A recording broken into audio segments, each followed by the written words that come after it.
जंगल का वो हिस्सा जहां कोई नहीं जाता था, गांव के बच्चों के लिए हमेशा एक रहस्य बना हुआ था। घना अंधेरा, ऊंचे पेड़ और बीच में खड़ा एक अजीब सा पेड़ जिसकी छाल से हर शाम लाल रंग की बूंदें टपकती थीं। गांव वाले उसे खून के आंसू वाला पेड़ कहते थे। कहते हैं कई साल पहले उस जगह पर किसी की दर्दनाक मौत हुई थी और उसकी आत्मा उसी पेड़ में कैद हो गई। रात को जब हवाएं तेज चलती तो पेड़ की टहनियों से चीखने जैसी आवाज आती। लोगों का मानना था कि ये आत्मा की कराहें हैं। बच्चे अक्सर पेड़ के पास जाने की शर्त लगाते, पर कोई हिम्मत नहीं करता। गांव के किनारे रहने वाला 18 साल का अमन बचपन से ही जिज्ञासु था। उसे डराने वाली कहानियां हमेशा आकर्षित करती। उसने तय किया कि वो उस पेड़ के पास जाएगा और सच जानेगा। दोस्त रवि ने उसे समझाया कि ये जगह ठीक नहीं है, वहां जाने वाले लोग वापस नहीं आते, लेकिन अमन हंसकर बोला कि डरने से सच नहीं बदलता। अगले दिन शाम होते ही अमन ने अपना टॉर्च उठाया और जंगल की ओर चल पड़ा। रास्ते में सूखे पत्तों की चरमराहट हो रही थी, पेड़ों की परछाइयां लंबी हो गई थीं। एक अजीब सी सन्नाटा था, जैसे जंगल खुद सांस रोके खड़ा हो। करीब आधे घंटे चलने के बाद अमन उस पेड़ के पास पहुंचा। वो पेड़ बाकी सबसे अलग था। उसका तना मोटा और काला था, जैसे आग में जला हो। छाल से लाल तरल की पतली धार टपक रही थी, जो नीचे मिट्टी में समा रही थी। टॉर्च की रोशनी में वो तरल खून जैसा दिख रहा था। अमन ने हाथ बढ़ाकर उसे छूने की कोशिश की, तभी पीछे झाड़ियों में खड़खड़ाहट हुई। वो मुड़ा, पर वहां कोई नहीं था। उसने सोचा शायद कोई जानवर होगा। उसने फिर ध्यान पेड़ की ओर किया। तभी उसे ऐसा लगा जैसे पेड़ का तना धीरे धीरे धड़क रहा हो, मानो किसी का दिल अंदर धड़क रहा हो। अमन का दिल तेजी से धड़कने लगा, पर डर के बावजूद उसकी जिज्ञासा बढ़ गई। उसने पेड़ के चारों ओर घूमकर देखा। पीछे की तरफ छाल पर उंगलियों के निशान जैसे खरोंच थे और उनमें से भी लाल तरल निकल रहा था। अचानक उसे लगा जैसे किसी ने उसकी पीठ पर हल्के से हाथ रखा हो। वो घबराकर मुड़ा, टॉर्च घुमाई, लेकिन आसपास कोई नहीं था। हवा में सड़न और लोहे जैसी गंध खुली हुई थी। उसने एक कदम पीछे लिया ही था कि पेड़ से एक लंबी पतली शाखा उसके पैर के पास गिरी। शाखा से भी वही लाल तरल टपक रहा था। अमन ने तय किया कि अब उसे वापस लौट जाना चाहिए, लेकिन तभी पेड़ की जड़ों के पास कुछ चमकता दिखाई दिया। वो घुटनों के बल बैठकर देखने लगा। मिट्टी में दबा हुआ एक पुराना चाकू था, जिसकी धार पर सूखे खून जैसे निशान थे। जैसे ही उसने चाकू उठाया, जंगल में अचानक सन्नाटा छा गया। पत्तों की सरसराहट भी बंद हो गई। अमन ने महसूस किया कि पेड़ के चारों ओर ठंडी हवा घूमने लगी है। उसे लगा जैसे कोई अदृश्य चीज उसके बहुत पास खड़ी है। उसने डरकर चाकू गिरा दिया और पीछे हटने लगा। तभी पेड़ की छाल से एक और बड़ा लाल धब्बा उभरने लगा और उसमें से जैसे कोई आकृति निकलने की कोशिश कर रही हो। अमन की आंखें फैल गईं। उसे लगा जैसे कोई चेहरा अंदर से झांक रहा है। अचानक एक तीखी आवाज गूंजी। वो आवाज मानो किसी और दुनिया से आई हो। अमन के हाथ पांव कांपने लगे। उसने टॉर्च बंद की और तेजी से भागने लगा। पीछे से आवाजें और भी तेज हो गईं, जैसे कोई उसे रोकने की कोशिश कर रहा हो। उसके कदम तेज होते गए, पर वो महसूस कर रहा था कि कोई उसके पीछे दौड़ रहा है। गांव के करीब पहुंचकर ही उसने सांस ली, लेकिन उसके कपड़े मिट्टी और लाल दागों से सने हुए थे। उसने पीछे मुड़कर जंगल की ओर देखा। अंधेरा था, पर उसे साफ दिखा कि पेड़ की टहनियों में से धुएं जैसा कुछ उठ रहा है। उस रात अमन सो नहीं पाया। बार बार वही आवाज उसके कानों में गूंजती रही। उसने तय किया कि यह रहस्य यहीं खत्म नहीं होगा। अगले दिन वो रवि को साथ लेकर वापस जाएगा, चाहे जो भी हो। अगली सुबह अमन की आंखें सूरज की किरणों से नहीं, बल्कि रात की बेचैन यादों से खुली। नींद कम थी, पर डर से ज्यादा उसके भीतर अब जिज्ञासा थी। वो समझ नहीं पा रहा था कि कल रात जो उसने देखा वो सपना था या सच। पेड़ की छाल से बहता लाल तरल, धड़कता हुआ तना और मिट्टी में दबा चाकू, सब उसकी आंखों के सामने घूम रहा था। उसने रवि के घर जाकर सब बताया।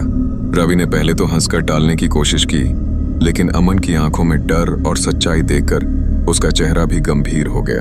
रवि ने कहा कि वो ऐसी जगह नहीं जाना चाहता, पर अमन ने उसे मनाया। उसने कहा कि अगर दोनों मिलकर जाएंगे तो डर भी कम होगा और सच भी सामने आएगा। शाम ढलते ही दोनों ने टॉर्च और एक पुरानी लालटेन ली। रास्ते के लिए थोड़ा पानी और चाकू भी साथ रखा। अमन के चेहरे पर हल्की बेचैनी थी, पर रवि के कदम भारी थे। वो बार बार पीछे मुड़कर गांव की तरफ देखता, जैसे वापस लौट जाने का मन बना रहा हो। जंगल में दाखिल होते ही ठंडी हवा ने उनका स्वागत किया। दिन का उजाला धीरे धीरे मिट रहा था। पेड़ों की परछाइयां लंबी हो गई थीं और सूखे पत्तों पर कदम रखते ही अजीब सी चरमराहट होती। रास्ते में उन्होंने गौर किया कि पक्षियों की आवाजें धीरे धीरे गायब हो गई हैं। ऐसा लगा जैसे पूरा जंगल उनकी मौजूदगी को महसूस कर रहा हो। करीब आधे घंटे बाद वे उस पेड़ के पास पहुंचे। पेड़ हमेशा की तरह अलग सा खड़ा था।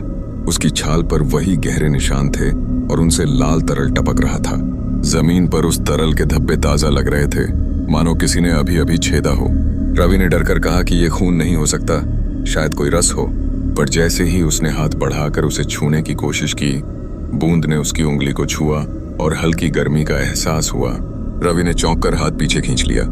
जंगल में हवा एकदम भारी हो गई थी। अमन और रवि पेड़ के पास खड़े थे, लेकिन अब तक वे पेड़ की असली ताकत को महसूस नहीं कर पाए थे। जैसे ही रात गहराने लगी, आसमान में काले बादल छा गए और बिजली गरजने लगी। पेड़ से टपकता लाल तरल अब और तेजी से गिरने लगा, जैसे किसी ने उसकी नसों को काट दिया हो। जमीन पर लाल धारियां फैलने लगीं। रवि ने डरते हुए कहा, अमन, लगता है हमें यहाँ से निकलना चाहिए। ये सब सही नहीं लग रहा। अमन ने सिर हिलाया, लेकिन उसकी आंखों में अब भी जिज्ञासा थी। उसने धीरे धीरे पेड़ के तने को छुआ। जैसे ही उसकी उंगलियां छाल से लगीं, एक ठंडी सिहरन उसकी रीढ़ से होकर गुजरी। पेड़ से अचानक एक भयानक चीख गूंजी और हवा में अजीब सी सिसकियां भरने लगीं। पेड़ के पीछे से धुंध उठने लगी। धीरे धीरे एक औरत की परछाई उभरी। उसके बाल बिखरे हुए थे, आंखें खून की तरह लाल चमक रही थीं। उसका चेहरा गुस्से और दर्द से भरा हुआ था। वह धीरे धीरे पेड़ से बाहर निकल रही थी, जैसे पेड़ के अंदर से उसकी आत्मा आजाद हो रही हो। अमन और रवि दोनों के पैर कांपने लगे।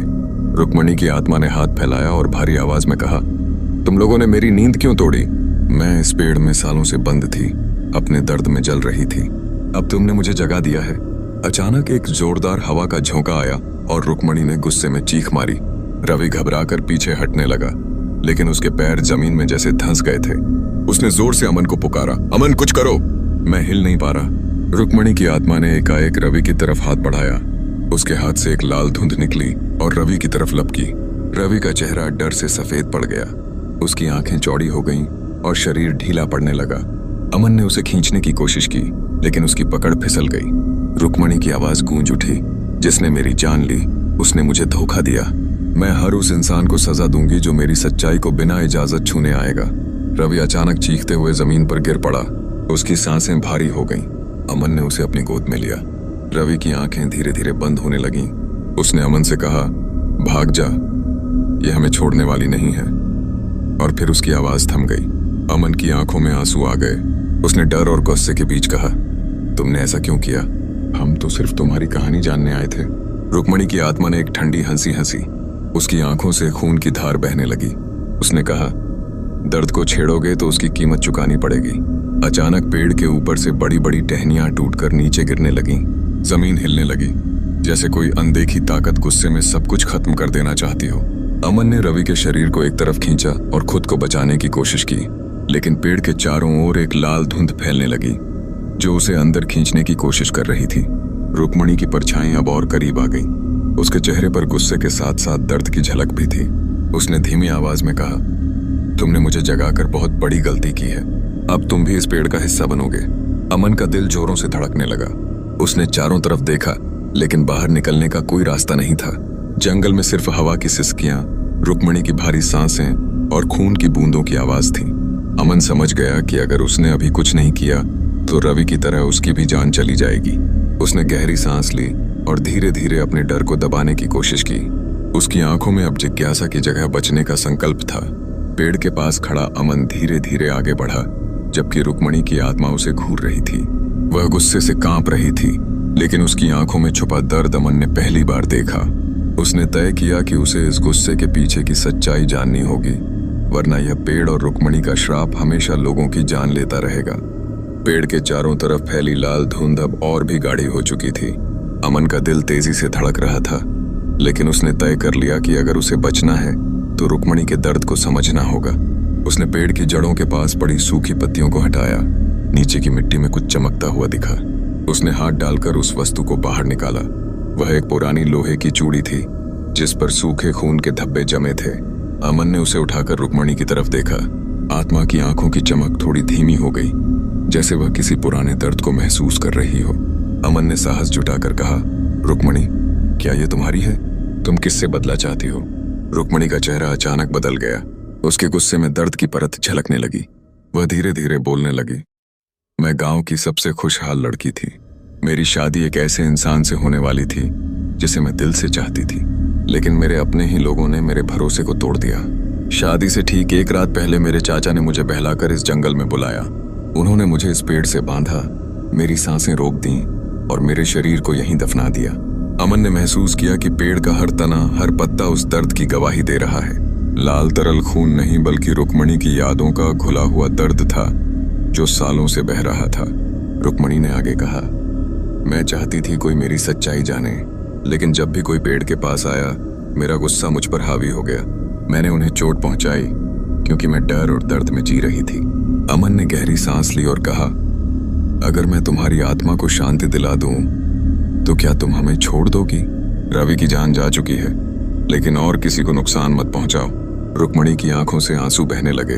उन्होंने पहली बार इंसान की तरह दिखना शुरू किया। उसने धीरे से कहा, मुझे बस एक इंसान चाहिए था जो मेरे दर्द को समझे। अमन ने उस चूड़ी को पेड़ के पास रखा और अपने हाथ जोड़ लिए। उसने रुक्मणी के लिए प्रार्थना की, ईश्वर से कहा कि उसकी आत्मा को शांति मिले। जंगल की हवा धीरे धीरे हल्की होने लगी। लाल धुंध का रंग फीका पड़ने लगा। पेड़ से बहता लाल तरल धीरे धीरे रुक गया। रुक्मणी ने अमन की तरफ देखा और हल्की मुस्कान दी। उसका चेहरा अब शांत था। उसने कहा, धन्यवाद, तुमने मुझे आजाद कर दिया। अब मैं इस दर्द से निकलकर चैन पा सकती हूँ। उसके शब्दों के साथ ही उसकी परछाई धीरे धीरे धुंध में बदल गई। पेड़ पर एक हल्की चमक रह गई, जैसे किसी ने उस पर शांति का आशीर्वाद दे दिया हो। अमन ने पीछे मुड़कर रवि की निश्चल देह को देखा। उसकी आंखें भर आईं, लेकिन उसे संतोष था कि उसने कम से कम रुक्मणी की आत्मा को मुक्ति दिला दी। वह सावधानी से रवि को उठाकर जंगल से बाहर निकला। अब जंगल में अजीब सन्नाटा था, लेकिन डर नहीं, जैसे किसी ने वहां से अंधेरे का बोझ हटा दिया हो। गांव पहुंचकर अमन ने लोगों को पूरी सच्चाई बताई। उन्होंने मिलकर रुक्मणी के लिए एक छोटा सा स्मारक बनाया ताकि उसकी आत्मा को सम्मान मिल सके और कोई भी उसकी अधूरी कहानी से अनजान न रहे। उस रात जब अमन ने आसमान की ओर देखा तो उसे ऐसा लगा जैसे तारे रुक्मणी के नाम एक शांति का गीत गा रहे हों। पेड़ अब स्थिर था। उसकी छाल से कोई लाल तरल नहीं बह रहा था। अमन को एहसास हुआ कि डर से ज्यादा ताकत सच्चाई में होती है। उसने न सिर्फ एक आत्मा को मुक्ति दी, बल्कि उस जंगल और पेड़ को भी उसके पुराने श्राप से आजाद कर दिया। लेकिन वह जानता था कि रवि का खोना हमेशा उसकी यादों में रहेगा। अमन के मन में एक कसक थी कि अगर वह समय रहते पेड़ का रहस्य समझ पाता तो शायद रवि को बचा लेता। जंगल के बाहर निकलते वक्त उसने पीछे मुड़कर आखिरी बार पेड़ को देखा। हल्की हवा पत्तों से खेल रही थी।